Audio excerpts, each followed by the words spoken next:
Oke, kita kembali lagi bersama Inspire, bimbingan belajar matematika inspirasi menuju prestasi. Ini merupakan video kelanjutan dari teorema Menelaus. Pada kesempatan kali ini kita coba akan membuktikan teorema Menelaus tersebut. Oke, nah saya sudah melukiskan suatu segitiga ABC, ya, di mana transversalnya adalah garis yang berwarna biru, ya.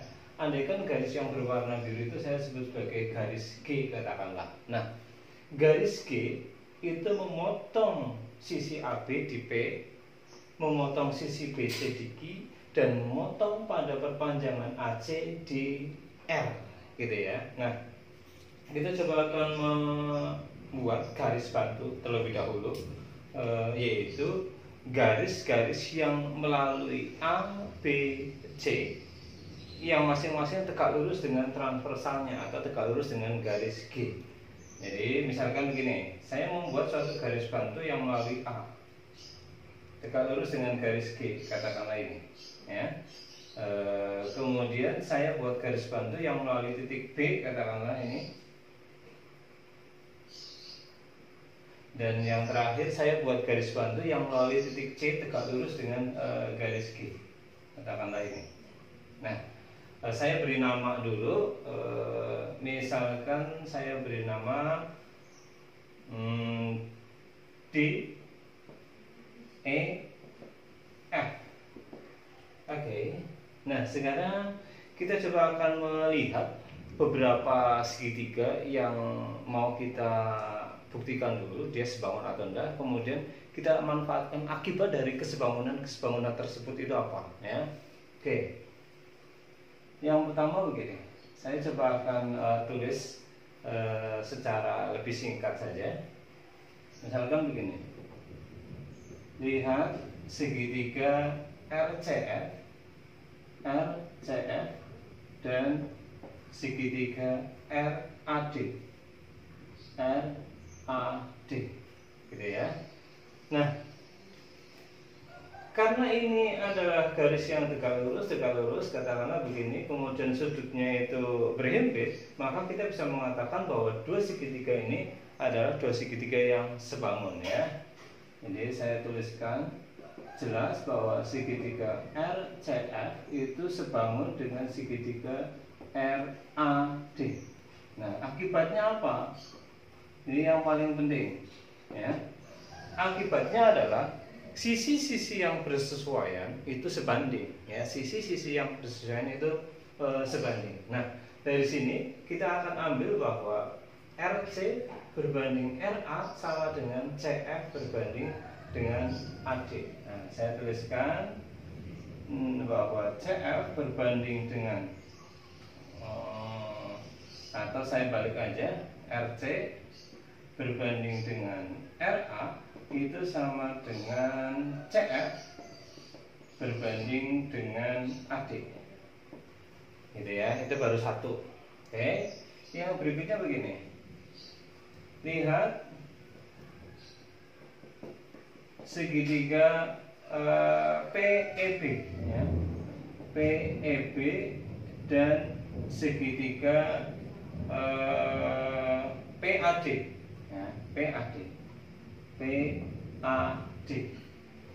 Kita bisa melihat ini sudutnya siku-siku, kemudian ini adalah dua sudut yang bertolak belakang. Maka ketika punya dua sudut yang sama besar, maka kita bisa memastikan bahwa dua segitiga itu adalah dua segitiga yang sebangun, ya. Jelas bahwa segitiga PEB itu sebangun dengan segitiga PAD. Akibatnya apa?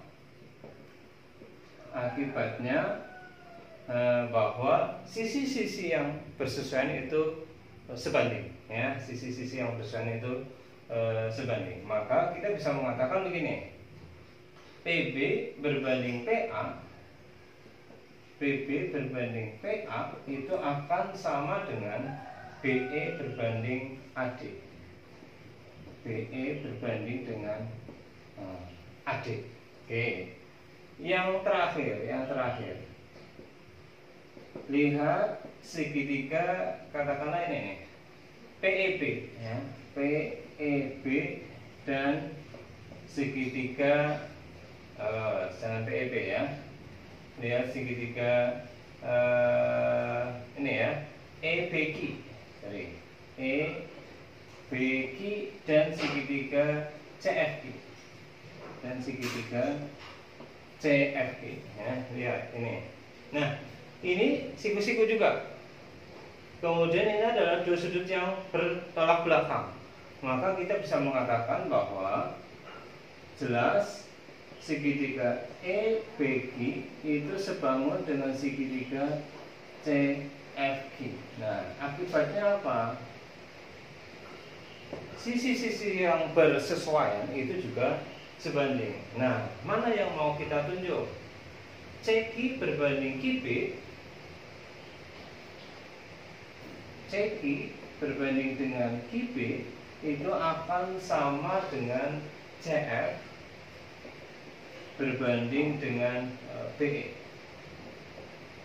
Oke, jadi kita sudah punya 3 modal yang ini, 1, 2, 3. Nah, sekarang kita coba akan melihat ketika dia adalah suatu transversal, maka kita tahu bahwa kita punya penulisan begini: ABP dikali dengan BCI dikali dengan CAR ya. Ingat urutannya. Maka dari sini kita bisa mengatakan bahwa ini saya tuliskan agak ke bawah, enggak apa-apa ya. Maka ini akan sama dengan PA per PB dikali dengan QB per QC dikali dengan RC per RA. RC per RA ya. Oke. Nah, sekarang ini kita coba lihat hubungannya dengan apa yang sudah kita dapatkan di atas ya. PA per PB. Nah, di sini PA per PB. Karena di sini kita dapatkan PB per PA, kemudian ini berada di dalam, maka kita bisa menuliskan secara terbalik, yaitu negatif karena dia berada di dalam, negatif AD per BE ya, dikali dengan QB per QC. QB per QC.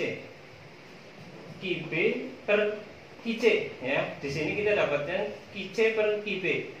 Karena dia berada di dalam juga nilainya negatif ya, maka ini akan dapat kita tuliskan menjadi negatif BE per CF dikalikan dengan RC per RA, CF per AD ya. Karena dia berada pada perpanjangannya, maka dia nilainya adalah positif ya. Maka kita dapatkan CF per AD. Nah, sekarang sampai pada tahap ini, karena dia negatif, maka pasti nilainya positif ya. Nah, sekarang kita coba lihat bahwa AD karena dia perkalian, maka dapat kita hilangkan atau sama dengan 1. Kemudian BE ini juga kita bisa hilangkan karena dia sama dengan 1. Yang terakhir adalah CF. Ini kita juga bisa hilangkan karena dia sama dengan 1. Jadi hasil dari perkalian ini dia akan sama dengan 1. Jadi kesimpulannya apa? Kesimpulannya bahwa perbandingan dari PA per PB dikali dengan QB per QC dikalikan dengan RC per RA itu sama dengan 1. Jadi itu adalah satu bukti bagaimana teorema Menelaus itu berlaku ya. Jika apa? Jika kita sudah jelas menunjukkan siapa segitiganya dan siapa transversalnya, tulis perbandingannya, maka dia akan berlaku, dia sama dengan 1 perbandingan dari hasil kalinya gitu ya. Terima kasih. Itu sekedar pembuktian dari kebenaran teorema Menelaus. Sampai ketemu di dalam kajian teori atau teorema-teorema yang lain. Terima kasih.